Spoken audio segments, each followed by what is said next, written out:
I've come to the conclusion that 62% of the population in California are idiots.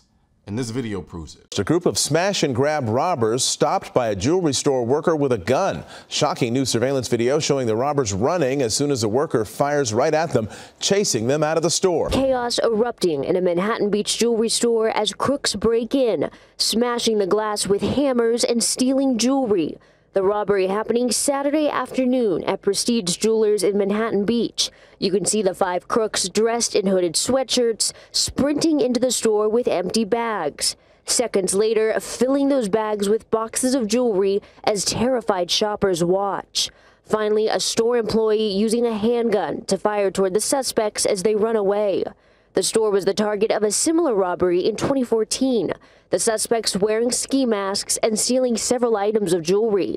Today's incident comes on the heels of numerous smash and grabs. The reason why this video proves that 62% of California's population are idiots is because that's the percentage of people who voted against Proposition 20. What is Proposition 20, you ask? Proposition 20 is the proposition that would have undone Proposition 47 and 57. So what's Proposition 47 and 57? Proposition 47 was a measure that passed in 2014 that made property thefts valued at less than $950 an automatic misdemeanor, even if the stolen item was a gun. Keep in mind, these are the same California lawmakers who justify safe storage laws as a means to prevent gun thefts, while at the same time reducing the penalty for gun thefts.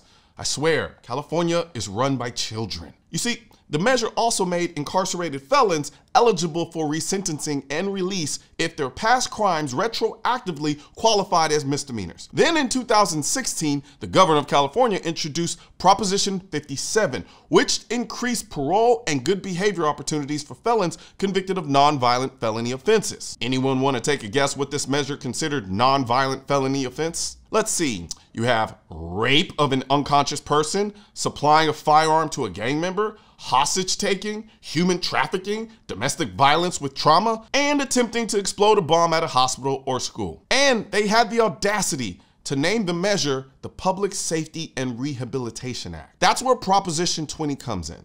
In 2020, the California voters had a chance to do away with this lunatic measures, and 62% of California voters voted to keep Proposition 47 and 57 as is. And now in 2023, the smash and grab robberies like the ones in this video have gotten so bad, California is now wanting to spend $267 million on a program, not a law change, but a program aimed at smash and grab robberies. California is the state equivalent of a delusional baby mama. You knew the dude was a bum when you met him. He already had 3 other baby mamas with kids he's not taking care of. But he said all the right things and made you feel good. So you decided to have his baby too, and now you're confused as to why he's nowhere to be found and refusing to acknowledge your kids even exist. And then we'll move to another city to start over and do the same thing all over again with another bum-ass dude. That is the equivalent of the 62% of the voting population of California. They vote for trash politicians who say the right woke words even though they have a terrible track record, and then vote for their policies that embolden criminal behavior while restricting your 2A rights to defend yourself, and then get confused when crime goes through the roof, only to move to another state that doesn't have these problems and then vote the exact same way you did in California. It's madness. But at least in this case, the store owner had a gun to protect his store, so I'll give him props for that. To the 62% of the smooth brain voters in California, if you want to put a stop to all of this nonsense, you might want to start making your 2A rights a priority the next time you go into the voting booth. And while you're at it, you should also look to becoming a member of one of my sponsors, USCCA, so that you not only gain access to self-defense insurance if you have to use your gun in self-defense, but you'll also get a one-stop shop to all of the firearm training and information you'll need to become a responsible exerciser of your 2A rights. So I'll be a kind gentleman, and I'll leave a link in the description section of this video for you right now. You know how frightening it is to think about what happens in the moments before, during, and even days after having to use your gun in self-defense?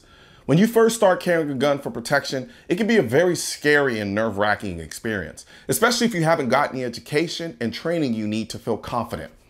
I've been there myself, hoping I never have to go through a self-defense shooting, which is why I'm a member of the USCCA.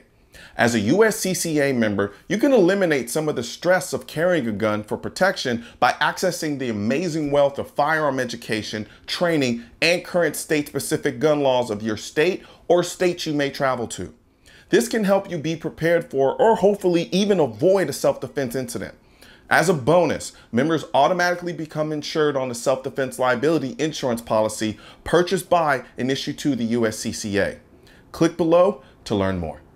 Guns aren't political. That's why I need your help getting this message to spread on YouTube by clicking the thumbs up button, leaving a comment to let me know what you think of the video, then subscribing to the channel. But most importantly, click that bell symbol. For products featured in this video, click the links in the description.